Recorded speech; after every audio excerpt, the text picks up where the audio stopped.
Chennai എറ്റ്നൂർ thermal power പ്ലാന്റിൽ നിർമ്മാണ പ്രവർത്തനങ്ങൾക്കിടയിലുണ്ടായ അപകടത്തിൽ 9 തൊഴിലാളികൾ മരിച്ചു. ഇതര സംസ്ഥാന തൊഴിലാളികളാണ് മരിച്ചത്. പവർ പ്ലാന്റിലെ നിർമ്മാണ വസ്തു തകർന്നാണ് അപകടമുണ്ടായത്.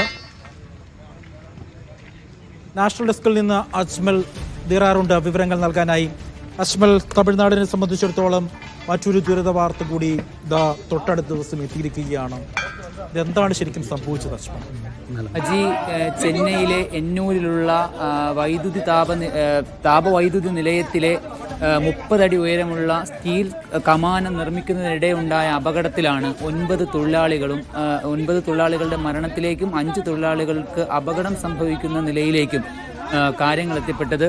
ഇന്ന് വൈകിട്ടോടുകൂടിയാണ് 30 അടി ഉയരമുള്ള ഈ സ്റ്റീൽ കമാനം നിർമ്മിക്കുന്നതിനിടെ അതിൻ്റെ നിർമ്മാണ പ്രവർത്തികൾക്ക് ഉപയോഗിച്ചിരുന്ന സ്കബോർഡ് തകർന്നു വീഴുന്നത്. ഈ തകർന്നു വീണ സ്കബോർഡിന് അടിയിൽപ്പെട്ടതും അതിൽ നിന്ന് താഴേക്ക് പതിച്ചതുമായ തൊഴിലാളികളാണ് മരിക്കുകയും പരിക്കേൽക്കുകയും ചെയ്തത്. ഇതിൽ 9 പേർ മരിച്ചിട്ടുണ്ട്. നിലവിൽ 9 പേർ മരിക്കുകയും 5 പേർക്ക് പരിക്കേൽക്കുകയും ചെയ്തു. പരിക്കേറ്റവരിൽ ഒരാളുടെ നില അതിഗുരുതരമായി തുടരുകയാണ്. പരിക്കേറ്റവരെ വടക്കൻ ചെന്നൈയിലെ സ്റ്റാൻലി ആശുപത്രിയിൽ പ്രവേശിപ്പിച്ചിട്ടുണ്ട്. ഈ തൊഴിലാളികളെല്ലാം അസമിൽ നിന്നുള്ള കുടിയേറ്റ തൊഴിലാളികളാണെന്നാണ് ഈ താപവൈദ്യുത നിലയത്തിലെ ഉദ്യോഗസ്ഥർ പറയുന്നത്. ഏതായാലും ഇവിടെ സന്ദർശിച്ച അവിടെ പോലീസ് പറയുന്നത് അപകട കാരണം വ്യക്തമല്ല എന്നാണ്. അന്വേഷണത്തിന് ശേഷം കൂടുതൽ വിവരങ്ങൾ പറയാമെന്നാണ് പോലീസ് അറിയിക്കുന്നത്. ശരി, അജ്മലാണ് വിവരങ്ങൾ നൽകിയത് നാഷണൽ ഡെസ്കിൽ നിന്ന്.